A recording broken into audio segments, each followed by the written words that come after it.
Olá, pessoal! Hoje vamos dar uma revisada numa temática importantíssima para o Enem e para os vestibulares, a questão dos solos. Solos, um tema importantíssimo para as sociedades. Primeiro é interessante você ter uma definição do que seja solo, né? Existem várias definições de solos, mas na geografia o solo é aquela camada superficial da crosta, aquela camada que é produzida a partir da decomposição das rochas. Lembre-se, quase todos os solos do planeta se originam do intemperismo das rochas. Daí os solos muitas vezes têm recursos minerais, né? O solo tem água, o solo tem muitas vezes vento, ventilação no solo, tem a matéria orgânica decorrente da decomposição de material vegetal, de animais que morrem, de frutas que caem no solo, e tem também a riqueza mineral do solo que vem das rochas. Então, lembrando, isso aqui é importantíssimo, que os solos de origem vulcânica são, em sua maioria, de grande fertilidade, né? Por exemplo, aqui no Brasil, qual é o solo mais fértil? Qual é o melhor solo, a melhor propriedade, a melhor terra para a produção agrícola? O solo de terra roxa. O solo de terra roxa decorre do intemperismo do basalto, é um solo de origem basáltica, naquela região, principalmente sul do Brasil, pegando uma parte do sudeste, pegando uma parte de São Paulo, pegando também o Paraná, pegando o Rio Grande do Sul, Santa Catarina. Então o Brasil tem uma boa quantidade de solo de terra roxa, de origem vulcânica, na região centro-sul. Então o solo de origem vulcânica comumente é um solo bastante fértil, é um solo com grande riqueza mineral, decorrente da explosão, obviamente, dos vulcões há milhões de anos. Então, e outra coisa interessante para você lembrar, os solos têm duas origens, ou eles são eluviais ou são aluviais. O solo eluvial, que é a maioria do solo do planeta, é aquele solo que se origina do intemperismo das rochas no próprio local que a rocha se intemperiza. O próprio solo de terra roxa, por exemplo, ele originou-se da decomposição, desagregação da rocha basáltica e ali deu origem ao solo de terra roxa. Então é um solo eluvial. Já os aluviais são solo decorrente da ação dos ventos, pode ser da ação dos rios, são solos formados por sedimento trazido de outras áreas. O maior exemplo, por exemplo, é o solo de Loess, é um solo de Loess, um solo amarelo na China. Então, quanto à origem, os solos podem ser de dois tipos, os eluviais, que são a maioria dos solos, e os aluviais. Os solos aluviais, o solo de margem de rios, geralmente são solos bastante férteis. Outra questão importante de solos, eu considero a principal, são os problemas dos solos, né, decorrente principalmente da ação do homem.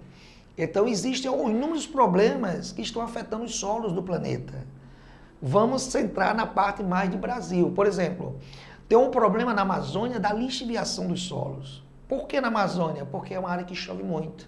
Então, na hora que se desmata a floresta, a vegetação protege o solo da erosão, da chuva principalmente, protege o solo do processo de lixiviação. Então, na hora que você desnuda o solo, tira a cobertura vegetal, o solo vai receber uma grande quantidade de água das chuvas e a água vai dissolver os nutrientes do solo e vai carregar parte desse material para dentro dos rios.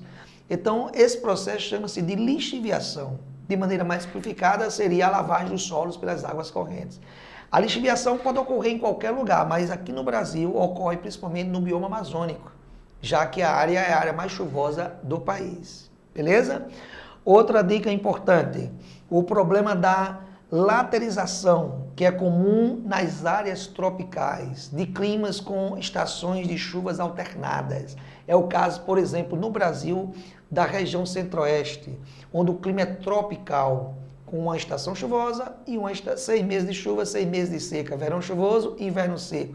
Então, nesse tipo de clima, nessas áreas de clima com alternância de estações, acontece a laterização. O que é isso?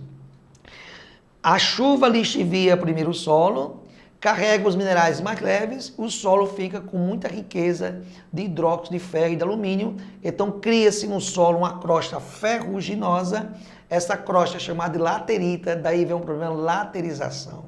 Então dizemos que um solo é laterizado quando ele está muito rico em hidróxido de ferro.